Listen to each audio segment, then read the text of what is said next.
A is for atone. So heal, head toward the Lord, ease the enemy's oppression, atone. Well, we got to look at this verse 18 of chapter 30. Verse 18 came up a little situation here in this great Passover feast and this revival that was going on. For a multitude of the people, many from Ephraim and Manasseh and Issachar and Zebulun had not cleansed themselves. Yet they ate the Passover contrary to what was written. Well, we got a problem here.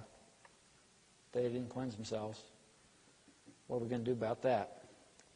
What would the Pharisees have done? You think the Pharisees would have been very pleased? You think Pharisees would have gotten the hitmen out, or maybe not the hitmen, but the bouncers out and bounced them out? The Passover feast. I think that's kind of the attitude there. But here's what Hezekiah did. It goes on to say in verse 18, but Hezekiah prayed for them, saying, may the good Lord provide atonement for everyone who prepares his heart to seek God. Prepares his heart to seek God. So, here's a healing moment. The awkwardness. You ever been in a situation where you just felt out of place? You kind of did the awkward thing. And here's somebody, but you prepared your heart to seek God in it somehow, some way. Well, it says here in a note, the attitude, this is a John MacArthur note on this verse, the attitude of heart was to prevail over their outward activity. I like that. The attitude of heart was to prevail over their outward activity. Now, what is this atonement?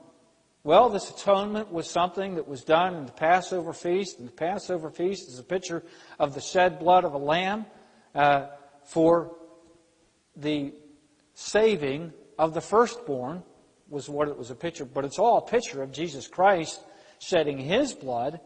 And if an individual realizes, but God commends His love towards you, in it while you were yet a sinner, Christ died for you. You realize, and like Pastor said this morning in Romans chapter 6 and verse 23, for the wages of sin is death, but the gift of God is eternal life through Jesus Christ our Lord. You can put your faith and trust. If anyone calls upon the name of the Lord, he'll be saved. Have you called upon the name of the Lord? Have you been born again, as it talks about Nicodemus being born again? These things ultimately atone for sin. But it all comes from preparing your heart to seek the Lord in a general way. Preparing your heart to seek the Lord, it all comes down to the heart attitude of the matter. So head towards the Lord. Ease the enemy's oppression on the family.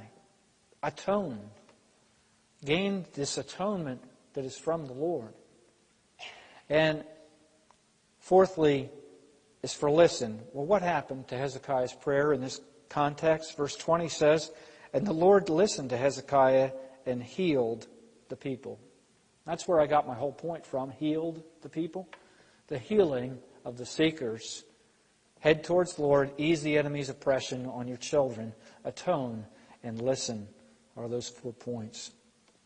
Third and last point tonight is the happiness of the participants. This was a wonderful thing. This was a wonderful occasion, this revival of time. And do we have this kind of ecstatic people? Here we have several times, 6 times precisely, starting in chapter 29. If you look in verse 30, you'll see that there was gladness. Chapter 29 and verse 30. Moreover, King Hezekiah and the leaders commanded the Levites to sing praise to the Lord with the words of David and Asaph the seer, so that they sang praises with gladness. And chapter 29 and verse 36.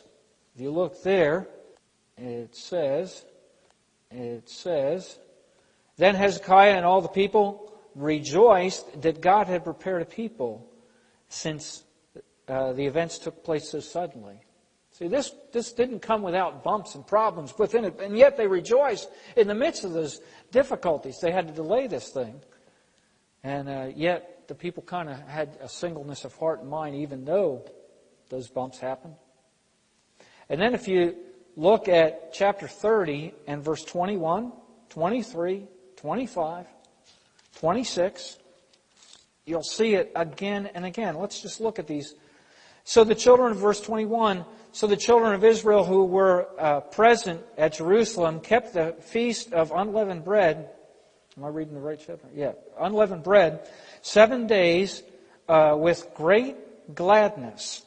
And then verse 23, then the whole assembly agreed to keep the feast another 7 days, and they kept it another 7 days with gladness. And then verse 25, the whole assembly of Judah rejoiced, as the priests and the Levites and all the assembly that came from Israel, the sojourners who came from the land of Israel, and those who dwelt in Judah. And then verse 26, so there was great joy in Jerusalem, for since that time Solomon the son of David, king of Israel, there had been nothing like this at Jerusalem. Ecstatic people. Do you enjoy when you return to the Lord? Isn't there joy? When you're in the Lord, isn't there joy? There's gladness. There's goodness there. And not only that is there ecstatic people, but there's extended meeting. Here we have in verse 23 that they extended it 7 days. The Passover, the normal 7-day Passover just wasn't enough. They had to drink it up a little more. They needed extended meeting. There was extra generosity back there in 29 and verse 35. 29:35. What happened here is in the Passover they had their normal sacrifices to do their normal atonement, but then they kind of opened up the floodgates for offering. People brought burnt offerings. Well, what happened here? It says in verse 35 of chapter 29, also the burnt offerings were in abundance. And if you read in chapter 29, there was so many offerings brought that there weren't enough priests to do the slaughtering. They had to get the Levites to help them out. And it was kind of an amazing, extraordinary generosity, an extraordinary event. Here in verse 26 of chapter 30 now, chapter 30 and verse 26 says, so there was great joy in Jerusalem, for since that time of Solomon, the son of David, king of Israel, there had been nothing like this in Jerusalem. So, what did that mean? Well, how did they come to that conclusion? There had to be discussions. There had to be interactions between people. And they were discussing and saying, hey, man, this is great. When was the last time this happened? Somebody concluded, man, we had to go way back to the time of Solomon to have something like this. It was great. Extraordinary event. And it ends all with exuberant prayer.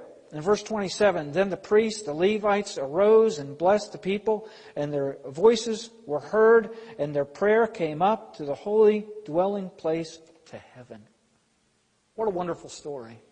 I hope this is encouraging the happiness of the participants, the healing of the seekers, the humility of the responders in the hand of the Lord. Are you on the road to restoration? Have you humbled yourself? Have you been healed? Have you been experienced this kind of joy? I hope you're encouraged tonight to not be like the fathers that are wrong, to avoid wrong role models, but to be like the fathers that were way back when, back in that same verse. Their fathers, and it was in verse 7. And do not be like your fathers and your brethren who trespass against the Lord God of their fathers. So there was some fathers back then that had the Lord and followed the Lord. Be like those fathers. Let's pray. Father, I pray tonight that we might know the hand of God, that we might know the humility of these responders, that we might know the healing of these seekers, and that we might know the happiness of the participants. And Father, I pray tonight that we might not be like the fathers that were wrong. And Father, as we interact with some of these people that may have very difficult home situations, may have a culture at home that is so foreign to right, Father, may you grant them grace to break from that and to be restored and to be saved if they're not. And Father, I just pray today, this summer, as we have this vacation Bible school, as we have the soccer camp, as we have the summer ministries, that you might do a great work in bringing people to restoration, and bringing people to yourself for salvation. And we ask this in Jesus' name and for Jesus' sake. Amen.